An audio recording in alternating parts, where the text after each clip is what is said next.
भाई बढ़िया नमस्कार दोस्तों। तुम लोगों को लगता है ना खस्ती का जीवन बड़ा ही हसीन और वो था, अच्छा था। देखो बचपन में हमने भी संघर्ष किए थे, हमारे माता पिता भी गरीब थे और 6-7 भाई बहन थे। भाई बहनें ही बहनें थे 7। वो तो भला वो हमारी उस दीदी का जिसकी कृपा से लास्ट के हम 2 बहनों को कुछ पता ही नहीं चला अमीरी और गरीबी का, क्योंकि हमारे पिताजी ने भी जब से हमको अकल आई हमारे लिए किसी चीज़ की कमी नहीं करी। जहाँ से हो जैसे हो जितना भी हो हमारे लिए अवेलेबल था ही था। और साथ में पीछे से हमारे क्या कहते हैं ताया ताऊ और जो बड़े भाई लोग थे वो भी हमें बहुत सपोर्ट करते थे। उन सभी की वजह से हमको ज़्यादा तकलीफ़ तो नहीं हुई, ठीक है। उन भाइयों के संरक्षण में हम बहनों का भी भरण पोषण अच्छे से हुआ और माता पिता का भी अच्छे से सहयोग हुआ। और मेरी जो बड़ी बहन हमारे लिए विशेष काम करती थी, उन भाइयों की कृपा से वो भी हमारा सहयोग करने लगी। तो हम उतने डाउन तो नहीं गए जितना कि लोग हमको डालना चाहते थे ना। तो मायके में जो मेरा बचपन था वो तो बहुत ही अच्छा था, मतलब एकदम बिंदास। उन दिनों ना मैं शर्म की जानती थी, ना मैं धर्म की जानती थी, ना ही भक्ति जानती थी, ना ही भाव जानती थी। निश्चल प्रेम था मेरे पास, बेहिसाब निश्चल प्रेम से रहती थी मैं। खूब खेलते कूदते इस आंगन उस आंगन, अपने घर के अंदर मतलब अपने घर में कम रहती थी और लोगों के पास ज़्यादा रहती थी। क्यों? क्योंकि मेरे हृदय में एक निश्चल प्रेम था। मेरे लिए पूरा गांव एक ही परिवार की तरह था, सबको वही प्यार देती थी जो मैं अपने घर के बड़ों को देती थी। सभी भाई बहनों से उतना ही प्यार करती थी जो मैं अपने परिवार के भाई बहनों से प्यार करती थी। ऐसा मेरा जीवन रहा है। शादी के बाद तो मैं सदमे में ही पड़ गई, क्योंकि जाते जाते मेरी सास ने कर दिया था ड्रामा मेरी बहू सुंदर नहीं करके। और उस सुंदरता की पहचान मुझे आज भी नहीं है दोस्तों। इतने दुख झेल दिए हैं, इतने कष्ट झेल दिए हैं, फिर भी मैं नहीं जानती हूँ कि आदमी सुंदर किसको कहता है। इस परिभाषा को मैं आज तक नहीं सुलझ पाई।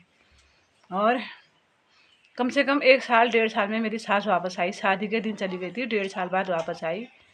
मैंने कॉलेज भी किया, घर के काम भी किए, है ना। जिस दिन से मैं इस परिवार में गई ना, इस परिवार वालों ने बस पॉलिटिक्स ही खेला मेरे साथ। और मैं देखती रही भाई, अब इंतज़ार, अब सुधर जाएंगे, अब सुधर जाएंगे, अब सुधर जाएंगे। लेकिन यहाँ बिल्कुल पूरी चौपट होकर पूरा घर बार त्याग तूग के मैं यहाँ पहुँच गई। अभी तक उन लोगों को अकल नहीं आई है ना। एक वक्त मेरे जब बच्चे हुए तो उन पर खून की बीमारी हो गई हो, हीमोफीलिया कहते हैं ना, ब्लड उसमें रुकता ही नहीं है। तो उस उनका ब्लड बहता था, मैं इतनी परेशान रहती थी, कभी वड्डा, कभी सरकारी हॉस्पिटल, कभी दिल्ली, कभी कहीं कहीं कहीं। जब तक पुलिस वाली दीदी थी तो बेचारी को जितना टाइम मिलता था, जितना उसको वो मेरे को सपोर्ट कर सकती थी उसने किया है। और इतनी मुसीबतों में ना मेरे ससुराल पक्ष का कोई मेरे साथ था, मेरी दीदी के अलावा और एक मेरी माँ के अलावा। जब तक मेरे पिताजी और मेरे ससुर जी जिंदे थे उन्होंने भी मेरे सपोर्ट किया। बाकी के सब लोग लापता थे, यहाँ के भी और वहाँ के भी, है ना। ये बताओ जब इंसान के पर बीमारी लग जाती है तो क्या उसके अपना रिश्ता तोड़ देते हैं? उधर घर वालों के पास पैसा उधर भी था ही, इधर भी था ही। और दीदी तो करती ही करती थी, वो हमेशा करती थी। और यहाँ भी जिन जो बेचारे भाई मेरे बड़े भाई थे उन्होंने मेरा सपोर्ट किया। 4 भाई हैं हम लोग यहाँ। मेरे जिन भाइयों ने मेरा सपोर्ट करना था उन्होंने किया खुले आकर। और उन भाइयों के जो बेटे हैं वो बेचारे भी बहुत अच्छे हैं। अभी मैं यहाँ पर खुशी से नहीं आई, बहुत दुख झेलने के बाद मैं इस भूमि पर आई हूँ। जिन छोटे भाइयों ने मेरा साथ देना था उन भाइयों ने मेरे साथ दिया, खड़े हैं और खड़े रहेंगे। और मैंने उन भाइयों को कभी कुछ नहीं दिया, हृदय से आशीर्वाद दिया है। भविष्य में भी मैं अपने उन भाइयों को हमेशा आशीर्वाद दूंगी। साथ में रहते हैं, कभी तेरी होगी कभी मेरी होगी, लेकिन उसके बाद भी मैं उनको अपना प्रेम और अपनी सद्भावना हमेशा उनके साथ बनाए ही रखूँगी। क्यों? क्योंकि हम भाई बहन हैं। भाई बहन के रिश्ते में पॉलिटिक्स नहीं, पति पत्नी के रिश्ते में पॉलिटिक्स नहीं, माँ और बेटे के रिश्ते में पॉलिटिक्स नहीं। जिन घरों में पति पत्नी के रिश्ते में पॉलिटिक्स होगी वो परिवार कभी फल नहीं होगा फलित। जहाँ माँ और बेटे में पॉलिटिक्स करोगे तो तुम जिनका भविष्य बनाने जा रहे हो उनका भविष्य कभी नहीं होगा, कभी नहीं होगा। एक माँ ही जानती है कि मेरे बेटे में कौन सा गुण है और एक माँ ही जानती है मेरे बेटे में कौन सा अवगुण है। हाँ, तुम समाज में अपने वो बनाए रखने के लिए, अपनी इज्जत बनाए रखने के लिए जैसे संभाल सकते हो संभालो, लेकिन जब बात रिश्तों पर आती है तो वहाँ पर पॉलिटिक्स नहीं करना है।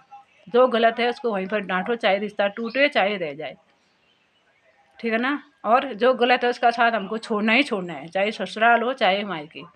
मैंने 27 साल इंतज़ार किया, आज नहीं तो कल तो मेरा पति बदल जाएगा, आज नहीं तो कल तो मेरा पति बदल जाएगा। लेकिन जब उसने दूसरी शादी की तो मैंने अपने कदम निकाल दिए वहाँ से, है ना। अधिकार नहीं छोड़ूंगी, क्योंकि मैंने उन्होंने नहीं निभाई तो वो उनकी गलती है, लेकिन मैंने श्रद्धा और भक्ति से निभाया था और अपना अधिकार लेकर ही रहूँगी बस।